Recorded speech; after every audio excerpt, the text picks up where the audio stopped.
Shalom Lakah, Yabarakakah, Bashamayim, Bahasham, Mashiach Yahushua. Giving all praise to the Abba Yahweh, Bashamayim, Bahasham, Mashiach Yahushua. Za'ak Ka Tazamak Shayasha Allah. This your brother Tazamak Shah Yasha Allah. I just want to bring out the point today about why we prophesy the downfall of America, while we speak about the other nations and the things that happen to these other nations, and why we have to speak these things. Because when we speak these things, we are speaking on behalf of the Most High, because the Most High will do nothing but reveal his secrets unto his servants, the prophets, as the scriptures say. So this is Jeremiah 28, verse 8. Well, I started verse 7. It says, nevertheless, hear thou now this word that I speak in thine ears and in the ears of all the people. So these words have to be spoken to all the people. It says the prophet, so like the prophets that have been before me and before thee of old prophesied both against many countries and against great kingdoms, of war and of evil and of pestilence. So you have to speak against them, of the evil that will come upon them, the war that will come upon them, and the diseases and famines and things like that that will come upon them. Yeah, Yahweh Elohayaka, Shalom Lamar Yahweh Elohayaka would bring upon them. And this is the reason why we come out here and hit these highways and byways like we do, is because it is our responsibility to prophesy against them, as the scriptures say, despise not prophesying, you know. And the man of the Most High is supposed to be occupied in prophecy. So that's why we talk about these things that are going to happen. And while the scriptures say, come ye out of her, and it talks about it being Babylon the Great being destroyed by nuclear warfare, by fire, and it speaks of mushroom clouds, you know, and that's the thing that you see when nuclear bombs and things like that drop. So we have to come out here and prophesy the downfall of America, because it is our duty, as the man of the Most High said. The Most High have not given us a spirit of fear, but of a sound mind. So we have to be sound in mind and steadfast in faith and diligent and fervent in the work that we do, because this is what the Most High requires of us. So we are sent out here by twos and threes to prophesy the downfall of these nations and great countries, because the Most High is going to bring them down, and this is the last captivity. The Most High is going to bring them down, and every knee will bow to Yahweh Shai, because the Most High have given him that power. He have given him that authority. You understand? So we have to come out here and prophesy and speak of the downfall, especially of America, because this is that great harlot, man. Babylon the Great, that is like Sodom and Gomorrah. Or say the whole world would be a Sodom and Gomorrah if the Most High had not left a remnant. Because if you didn't have a remnant of brothers out here speaking and teaching, this whole world would be filthy. Everything would just be in filthiness. But we are those set apart and separate people. And I get this and tell you how they feel about us in the wisdom of Solomon. You know, and they feel this way because we are clean, unlike them. We are clean because of the laws of the Most High.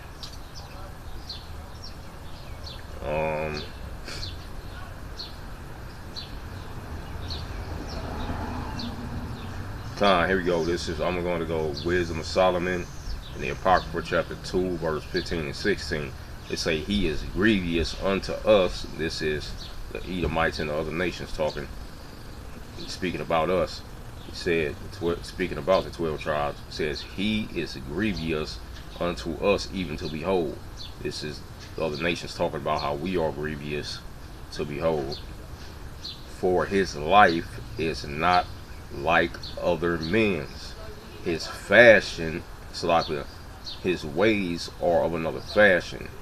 Verse 16, we are esteemed of him as counterfeits, because you are counterfeits, you Khazars, you are not the real Jews. We'll get that real quick. I'm going to hold that.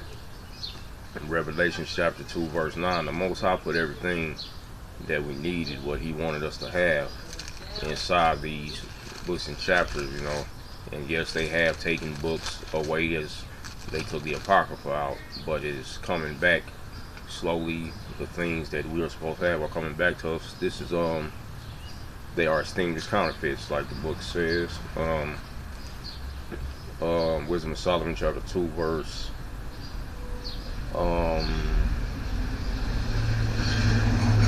16 says, we are esteemed, these are the other nations, we are esteemed of him as counterfeits. He as counterfeits. So I can hold right there. Revelation 2 and 9, I know thy works, and thy tribulation and poverty, but thou art rich. And I know the blasphemy of them which say they are Jews and are not, but are the synagogue of Satan. So this is why we esteem you as counterfeits, because you are not the real Jews. Verse 16, it says, esteem us, we are esteemed of him as counterfeits. He abstaineth from our ways as from filthiness. Because you are filthy, we are clean by the laws and commandments of the Most High. You understand? He is the one that sets the tone of what clean and unclean is, just as you eat pork and see nothing wrong with it. That is an unclean thing, as the scripture says in Leviticus 11.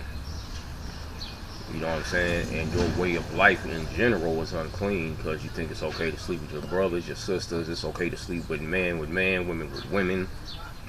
It's okay to wear women's clothing, to go dress around in drag, to marry a man. You know, all these things are unclean according to the Torah.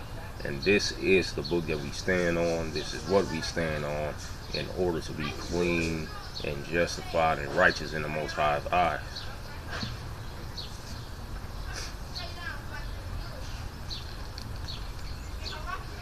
So, Salakia.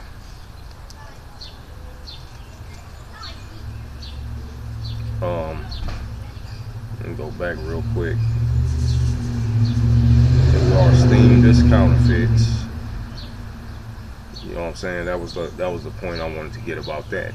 But yeah, this is the reason too, like I was speaking about in Jeremiah chapter 28 verse 8, you know, about us having to speak against them. And this is one of the reasons, because they are counterfeits and they are teaching our people, they are leading our people astray. You know what I'm saying? So we have to come out from her. You know what I'm saying? And it's like I say, our people are destroyed for lack of knowledge. That's why we are the ones, we have to get out here and be those teachers and teach our people the way in which they should walk, so we can come up out of this. And you know, I like to go to Deuteronomy chapter 20. Salakia, Deuteronomy chapter 30.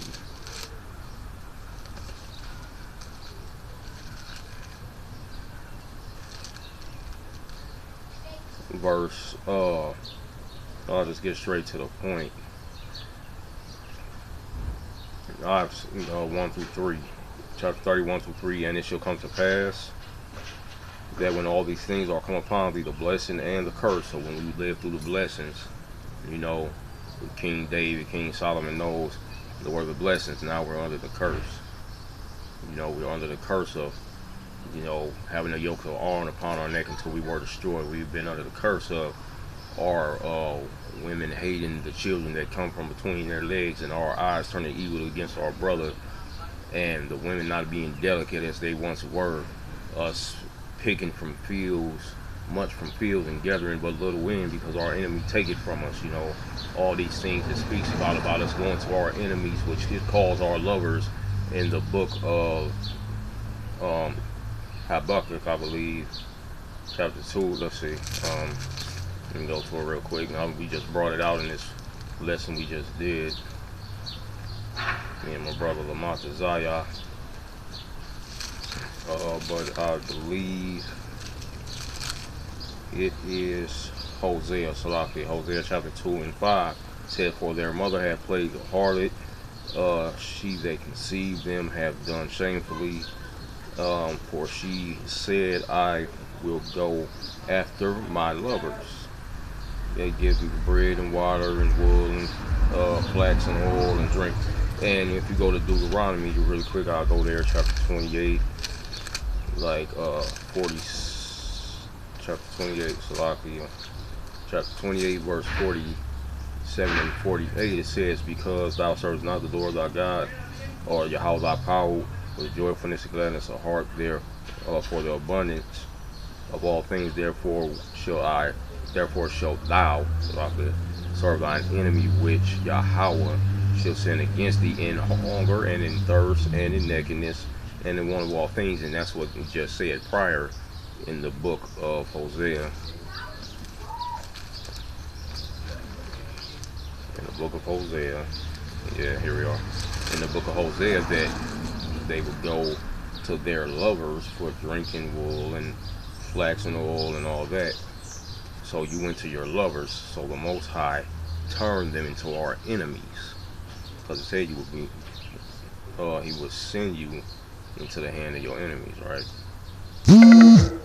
And it tells you how this person that was your enemy, he would have yoke of honor upon your neck until he have destroyed thee, and he regard the it says, verse 50, "A nation of fiery countenance, which shall not regard the person of old, nor show favor to the young." And that happened to us in slavery times, where they didn't care about if you were young or old. You picked cotton. They didn't care if you were young or old. They tossed you over the boats to sharks. They didn't care if you were young or old. But from what I hear, it's mostly babies that they would use as alligator bait, all those things. So this is the reason why we have to prophesy. We have to wake our people up so they will no longer be destroyed for lack of knowledge. And it's our job to get out here, and it's our job to gather together. We are destroyed as a nation of people, and we must come back as a nation of people if we want to be saved as a nation of people. And so it's not just a few people that can make this happen, but it can be a change starting with a few to wake the many up. So this is why we get out here and prophesy against these nations and great countries. That, say shalom.